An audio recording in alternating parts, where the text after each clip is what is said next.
Bonjour à toutes, on se retrouve aujourd'hui pour une nouvelle vidéo spéciale tuto.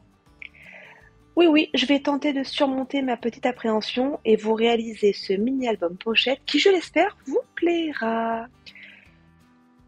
Ce mini-album peut contenir environ 15 photos en format 9 par 13. Il est composé de 4 pages. Avant que j'oublie, vous retrouverez toutes les infos en barre d'infos sous cette vidéo. Alors cet album se compose de 2 pages en cascade très sympa pour ajouter plusieurs photos et également 2 pages avec des rabats et un petit livret. L'avantage de ce type d'album, c'est sa modularité. Vous pouvez changer la taille des rabats, en ajouter 1, 2, 3 selon votre envie et votre créativité. Allez, j'arrête de papoter et si vous êtes prête, on commence tout de suite le tuto.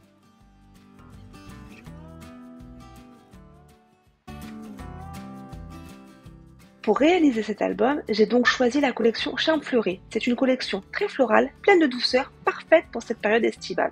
Si elle vous plaît autant qu'à moi, vous retrouverez le lien vers la collection dans la barre d'infos juste sous cette vidéo. Allez, on attaque. Il vous faudra 2 rectangles de 23 par 21 cm. Sur chacun, on va faire 2 plis à 11 et 12 cm. Un rectangle de 21 par 5 cm pour réaliser la reliure. Sur celui-ci, on marquera un pli à 1,5 cm puis un autre à 3 cm.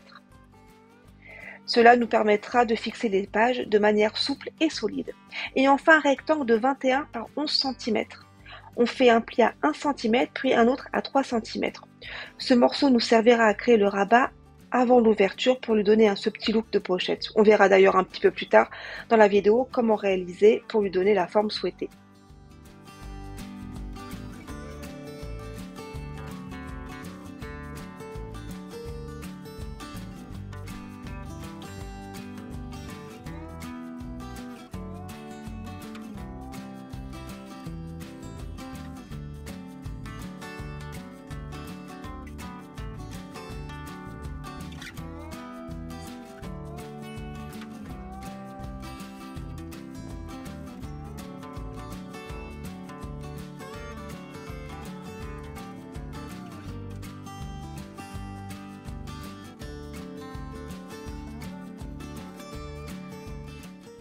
Voilà, notre base d'album est maintenant collée.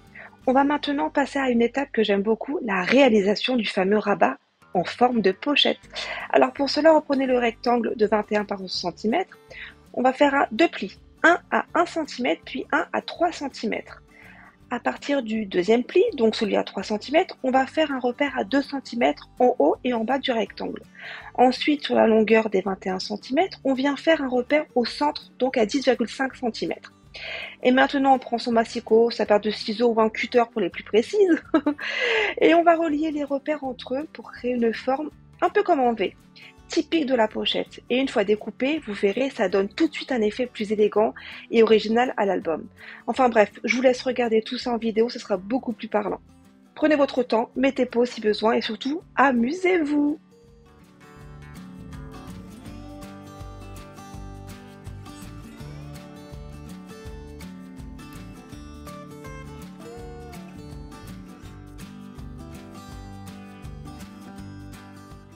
Voilà, la base de notre rabat est prête. Je viens maintenant gommer les petits repères que j'avais fait histoire de ne pas garder les traces et surtout éviter, comme d'habitude, mes petites mesures au pifomètre. Vous avez l'habitude avec moi. Ensuite, on va marquer correctement nos plis pour que le rabat se positionne correctement et on va le coller directement sur la couverture de l'album. Rien de bien compliqué, mais comme toujours, je vous laisse regarder tout ça en vidéo. C'est quand même beaucoup plus clair visuellement que mes explications parfois un petit peu, devrais-je dire, farfelues. N'ayons pas peur des mots. Prenez votre temps et si besoin, n'hésitez pas à mettre pause ou à revenir en arrière.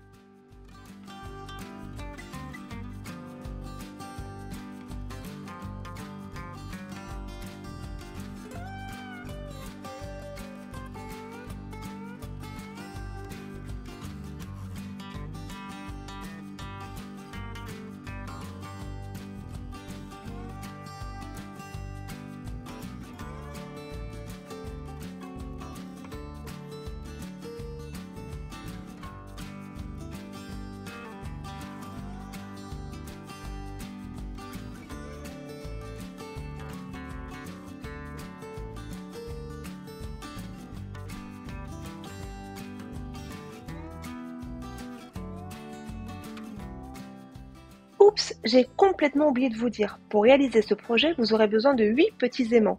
Les miens viennent de chez Amazon. Je vous mettrai le lien sous la vidéo au cas où cela vous intéresse. Et si vous n'avez pas d'aimant ou que vous préférez une autre option, pas de panique, hein.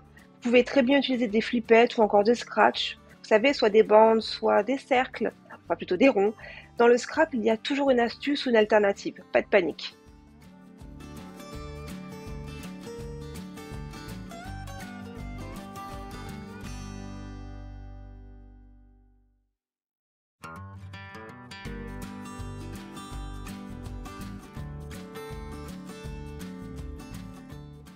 Allez, on continue. Ensuite, on va avoir besoin de deux rectangles de 13 par 5 cm sur lesquels on viendra faire un pli à 1 cm sur 3 des côtés. Ce seront nos petites pochettes, idéales pour y glisser une photo, un mini livret, un tag ou même un peu de journalique si on le souhaite. Perso, j'ai choisi de les faire en papier blanc car j'aime bien tamponner un petit message ou un sentiment dessus. Je trouve que ça aère la page, surtout quand le papier fleuri en fond est déjà bien chargé. On ajoute également notre papier design pour décorer. Petite astuce, si vous ne connaissez pas les mesures exactes, il suffit simplement d'enlever 2 mm de chaque côté par rapport à votre papier uni. Par exemple, si votre page fait 21 par 11 cm, votre papier design devrait faire, grosso modo, 20,5 par 10,5 cm. Ouais, j'arrondis toujours un petit peu, ça marche très bien et c'est plus simple comme ça.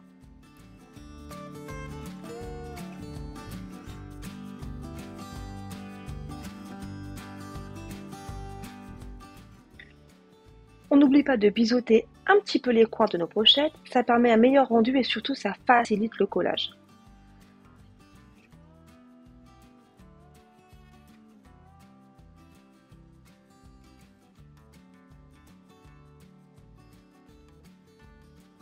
Ensuite, je suis venue tamponner quelques petites phrases sur nos pochettes. Vous pouvez retrouver plein de tampons avec des sentiments sur ma boutique en ligne, je vous mets le lien juste sous la vidéo, comme d'habitude. Perso, j'adore quand les phrases me parlent vraiment. Oui, je me comprends, j'espère que vous aussi, hein, vous ressentirez ce petit truc en les lisant, j'en suis sûre.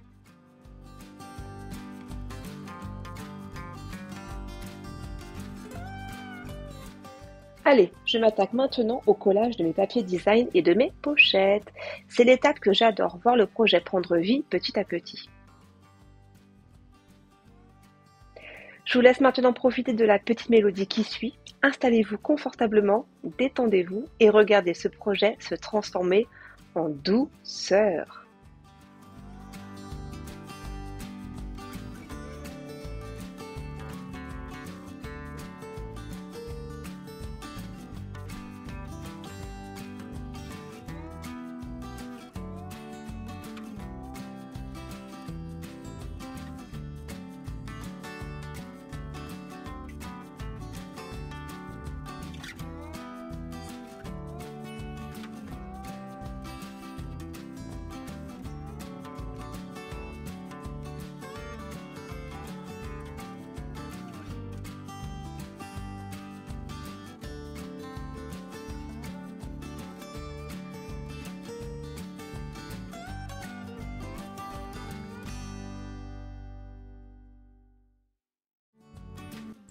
Vous êtes toujours avec moi, je ne vous ai pas perdu en cours de route. Si vous êtes arrivé jusqu'ici, n'hésitez pas à me mettre un petit commentaire sous la vidéo, j'adore vous lire et ça me motive encore plus à vous proposer de nouveaux tutos. Allez, on continue? Et si on passait à la partie cascade? Pas si fort, je vous ai entendu vous emballer. Pour réaliser nos deux cascades, il nous faudra deux papiers design de 10,5 par 20,5 cm. Ce sont les fonds de nos pages à cascade.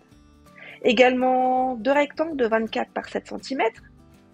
Ensuite, deux bandes de 27 par 7 cm. Ces bandes nous serviront de structure pour coller les volets de notre cascade. Justement, il nous faudra 8 rectangles de 9,5 par 13,5 cm. Ce sont eux qui vont former les pages mobiles de chaque cascade. N'hésitez pas à les décorer ou les mater avec du papier imprimé, comme vous le souhaitez. Et pour finir, une petite bande de 15,5 par 2,5 cm. Elle viendra, celle-ci, servir de fermeture ou de détail décoratif selon vos envies. Je vous montre tout ça en images dans la vidéo, ce sera beaucoup plus simple à visualiser. Comme d'habitude, pas de panique, hein. Je vous guide pas à pas.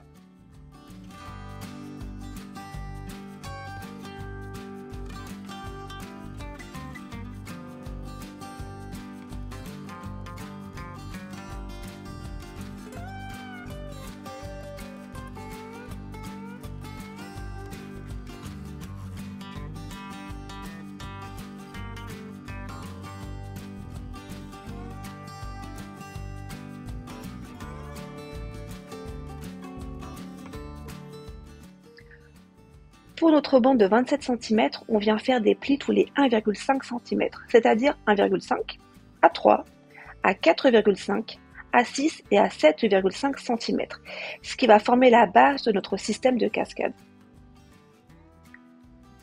Ensuite, je laisse le premier rectangle libre et je viens mettre de la colle sur le deuxième rectangle, c'est-à-dire à partir du pli des 3 cm.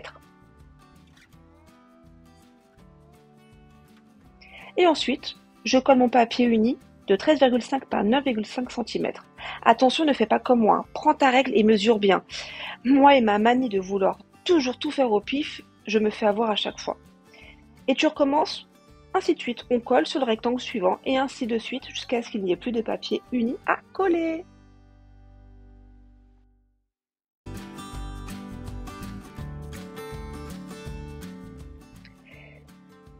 Tu as vu, cette fois-ci, j'ai pensé à prendre ma règle, comme quoi que tout arrive. Maintenant, je viens faire un petit pli sur le haut de ma bande pour pouvoir rabattre le surplus de papier sur le haut de ma cascade. Ça donne une finition plus propre et plus solide. Et c'est aussi à ce moment-là que tu peux arrondir tes angles si tu le souhaites. Perso, j'ai complètement oublié de le faire, mais rien ne t'empêche de le faire maintenant si tu y penses.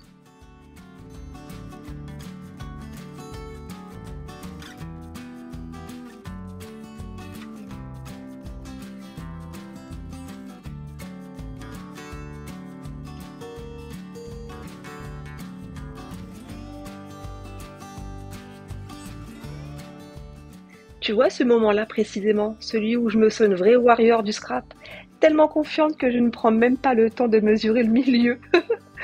Eh bien, je vais m'en mordre les doigts un petit peu plus tard. Tu vas le voir juste après, comme quoi que même quand on pense gérer un petit coup de règle peut éviter bien des surprises.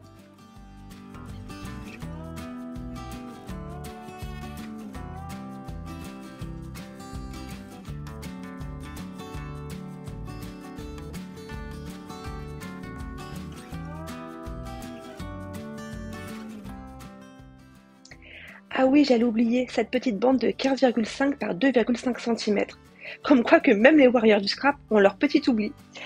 J'ai fait des plis à 1,5 et 1,7 et un dernier à 23 cm. Cette bande va me servir à faire coulisser la cascade vers le haut et vers le bas. C'est ce qui permet le mouvement une fois qu'elle est collée correctement. Mais bon, le plus simple c'est encore de regarder la vidéo. Tu comprendras tout de suite comment ça fonctionne et sûrement mieux que mes explications.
Et voilà, comme elle est belle ma cascade. Bon, pas très droite, je l'avoue, on va pas se mentir, mais elle a le mérite d'exister, hein. Dans le scrap, c'est l'intention et la colle qui compte.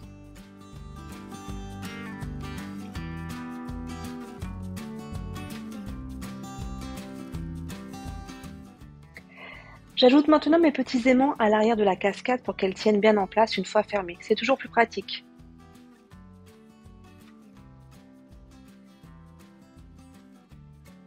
Ensuite, je viens coller mon papier design.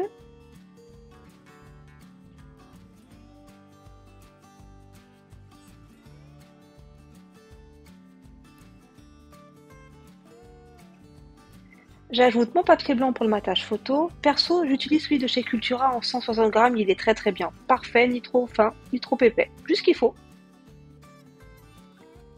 Et grâce à la magie du montage vidéo, tadam! Ma deuxième cascade est déjà faite. Ouais, ouais, pas de miracle, hein, j'ai juste évité de vous refaire tout le blabla une deuxième fois.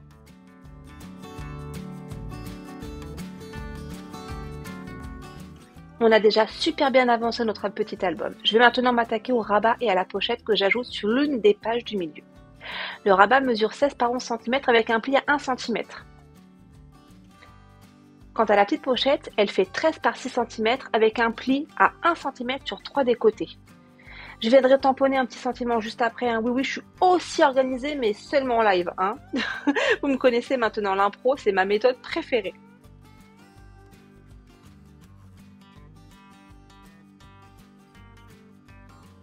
Si je me souviens bien, mon papier design pour le décorer fait environ 14,5 par 10,5 cm. Vous vous rappelez, hein, j'enlève toujours 2 mm de chaque côté et puis j'arrondis, hein, comme d'habitude, quoi. Allez, j'arrête de papoter, enfin presque, et je vous laisse regarder tout le montage tranquillement, toujours accompagné de ma belle petite mélodie en fond.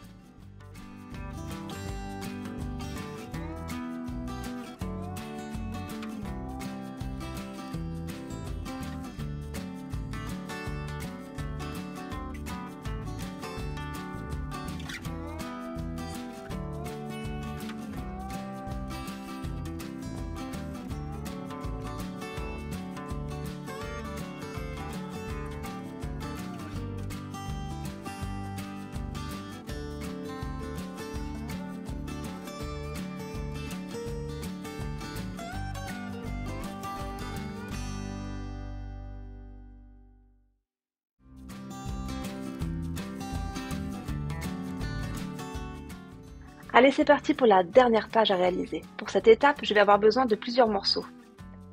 Un petit rectangle de 6,5 par 4 cm avec un pli à 1,5.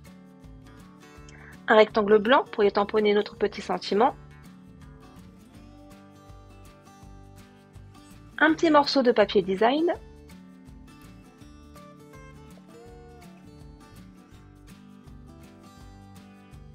Un papier uni de 17 par 11 cm avec un pli à 1 cm, ce sera notre grand rabat. Un autre papier uni de 14 par 11 cm avec aussi un pli à 1 cm. Je viendrai coller ce petit rabat par-dessus, le grand rabat juste après. Concernant les papiers design, je n'ai pas donné de mesure exacte cette fois-ci, tout simplement parce qu'on peut adapter en ajoutant par exemple une couche de matage noir pour faire encore mieux ressortir notre papier design. Et c'est ça que j'aime dans le scrap. On a une base, mais ensuite on colle, on assemble, on personnalise selon nos envies, à nous. Il n'y a pas de règle fixe. Le plus important, c'est que ça nous plaise.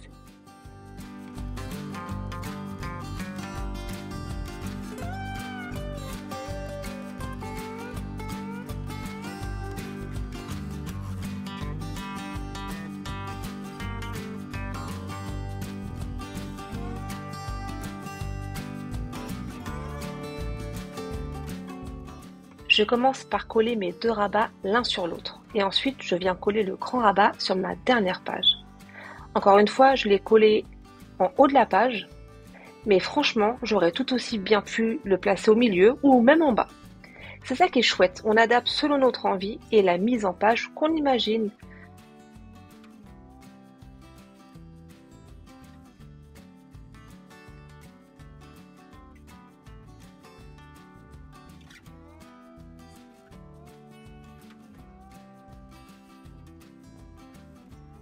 Ensuite, je viens coller le petit rabat, celui qui me servira de fermeture.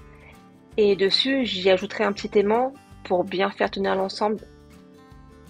Comme ça, tout reste bien en place, c'est propre, c'est net.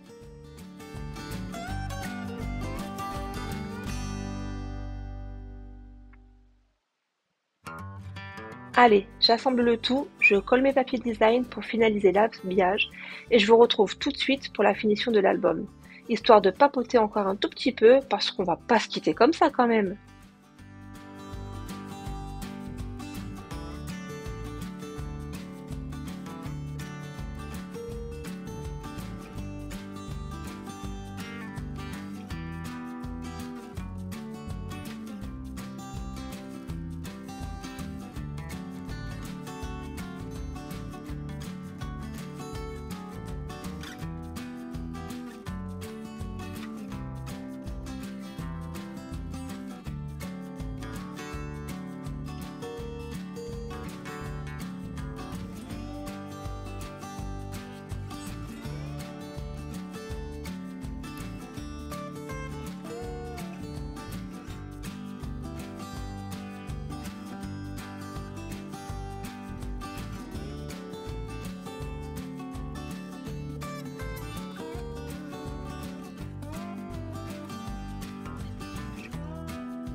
Et voilà, mon album est quasi fini. Il ne me reste plus qu'un colis-papier design sur le dessus de la couverture et aussi sur le dos pour la petite touche finale. Je vais le décorer tranquillement hors caméra parce que si vous me suivez en live, vous savez que côté déco, je mets toujours 3 plombs à me décider.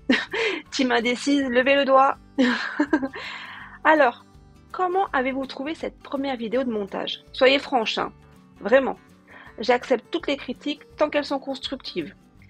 Et si cette vidéo vous a plu, n'hésitez pas à l'aimer, à y laisser un petit commentaire sous cette vidéo et même à la partager si le cœur vous en dit.